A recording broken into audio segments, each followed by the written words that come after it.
Assalamu alaikum guys, welcome back to my channel Medical Mentor. My name is Saifur Rahman. I hope you all are fine. और आप देख रहे हैं मेरा Facebook and YouTube channel medical mentor.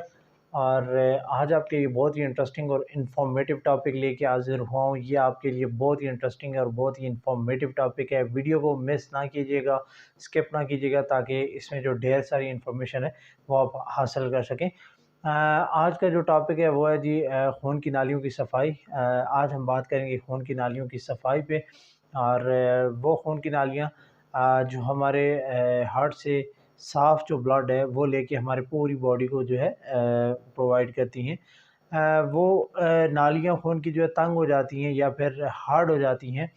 Fat वगैरह जमने की वजह से भी तंग हो सकती हैं और हार्ड हो सकती हैं। और इसके अलावा इनके जो सिकुड़ने का या तंग होने का या फिर जो हार्डनेस इनमें पैदा हो जाती है, उसकी रीज़न ये होती है कि जो कैल्शियम के छोटे-छोटे पार्टिकल्स होते हैं, जब वो ब्लड से निकल के हमारी आर्टरीज़ में जमने लग जाते हैं, तो उसकी वजह से भी ये हार्ड या तंग हो सकती हैं। कैल्शियम जो है आर्टरीज़ में आता क्यों है? ये आता है रिपेयर के लिए आर्टरीज़ में, या फिर इसके अलावा जो है हमारी दिल की जो नालियाँ हैं, उनकी स्टेबिलिटी के लिए ये आर्टरीज़ में आता है। स्मोकिंग की वजह से, ब्लड प्रेशर की वजह से, इसके अलावा हाई शुगर लेवल की वजह से, ब्लड शुगर लेवल जो होता है उसकी वजह से जो आर्टरीज़ की दीवार होती है, जिसको एंडोथेलियम भी कहा जाता है, वो डैमेज हो जाती है।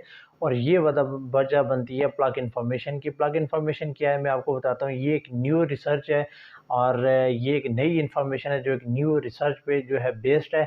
आपके जिस्म में कभी भी कहीं भी कोई भी मसला होता है तो आप इसे इस्तेमाल कर सकते हैं।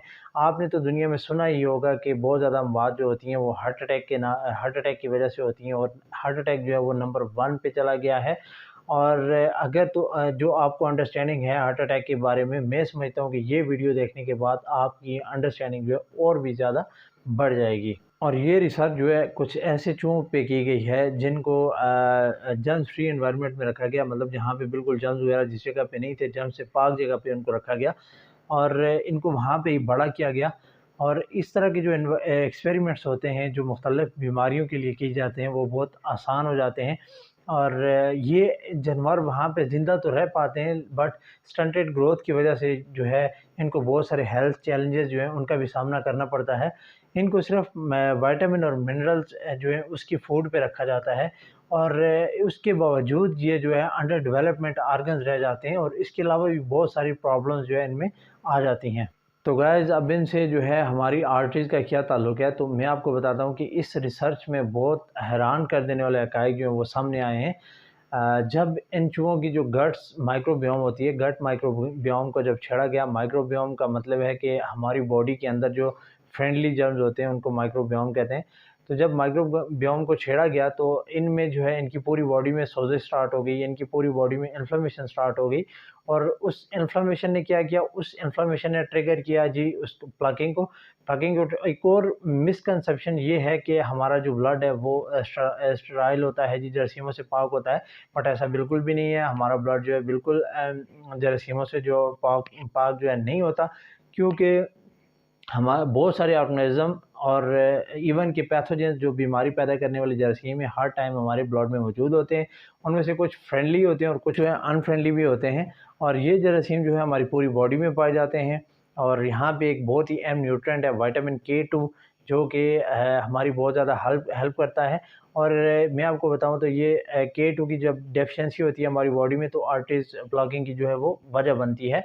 और ये अब आपको बताता हूँ ये कहाँ से आता है और हमने कैसे हासिल करना है। तो ये यही जरासीम जो होते हैं, गुड बैक्टीरियाज़, वो बनाते हैं हमारी बॉडी में सब्ज़ पत्ते वाली जो सब्ज़ियाँ होती हैं, वो जब हम यूज़ करेंगे तो हमारी बॉडी में विटामिन K1 को जो है K2 में कन्वर्ट कर देते हैं ये बैक्टीरियाज़। और इसके अलावा आप गोश्त से इसे हासिल कर सकते हैं, अंडों से कर सकते हैं, मछली से हासिल कर सकते हैं। बट गोश्त वो वाला होना चाहिए, फार्म वाले जानवरों का नहीं, बल्कि जो देसी माहौल में या ग्रीनरी जानवर यूज़ करते हैं, ग्रीनरी खाते हैं, उनका गोश्त होना चाहिए। तो वो आपको विटामिन K2 दे सकता है। उससे आप विटामिन K2 की एक अच्छी क्वांटिटी जो है वो हासिल कर सकते हैं। इस जैसी बीमारियों से, जैसे हमारी आर्टरीज़, हमारी दिल की नालियाँ जो हमारे ब्लड को साफ़ खून प्रोवाइड करती हैं, उनकी ब्लॉकिंग के से बचने के लिए आप ये चीज़ें इस्तेमाल कर सकते हैं, ताकि आपकी बॉडी में जो है विटामिन K2 की कमी ना हो और आप एक हेल्दी लाइफ गुजार सकें। इसी के साथ अपने मेज़बान सैफुर रहमान को दीजिए इजाज़त। दुआओं में याद रखिएगा और अपना बहुत सारा ख्याल रखिएगा। मिलते हैं नेक्स्ट वीडियो में। चैनल को लाइक कीजिएगा, सब्सक्राइब कीजिएगा और बेल आइकन को प्रेस करना ना भूलिएगा। Thank you. अल्लाह ने के बाद।